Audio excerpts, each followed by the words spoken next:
one of the issues that we've had is that the public RPC is limited by the Agave monolith. For those that aren't super familiar with the RPC software, a full node on Solana is basically a staked validator, which will be my left hand here, wrapped with a query layer around it. And then all of the read and write activity happened on the same box. That's the monolith right here.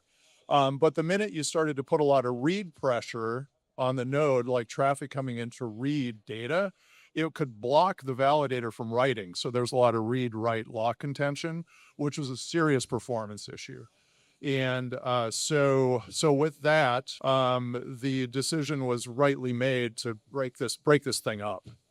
And in the meantime, what was happening behind closed doors is all of the commercial RPC providers have already broken it up, but it's all been closed source so far. So we're trying to solve a couple of problems here. Number one is the software was suboptimal. It's not that good. The monolith was bad. And then at the same time, we didn't have an open source implementation for the community. What we've been told is that the mere presence of the RPC module inside the validator actually slows down the validator. Maybe somebody's been feeding me a line. I don't know, but fair enough. I'm not going to argue the point. We agree. Let's just get it the hell out of there. So that's what we're going to do. The developer experience, we may have heard from other developers before, the developer experience on Solana isn't that great. That there's rough edges, both for writing on-chain programs. There's also rough edges for using and building off of the RPC API. The API that we have today is a lowest common denominator API.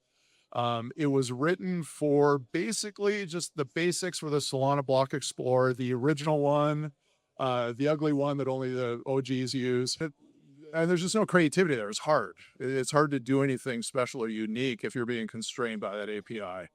So this is where I think we can take the opportunity to do a hell of a lot better. And give developers the tools to build more expressive apps that actually go beyond the API. So thinking when I started, people were pitching Web3 development as being really easy. You just build a JavaScript front end. It's going to work on this magical RPC back end. It's this thing in the sky. It's beautiful. Somebody else is doing your back end ops. It never breaks. It's always perfect. Total bullshit.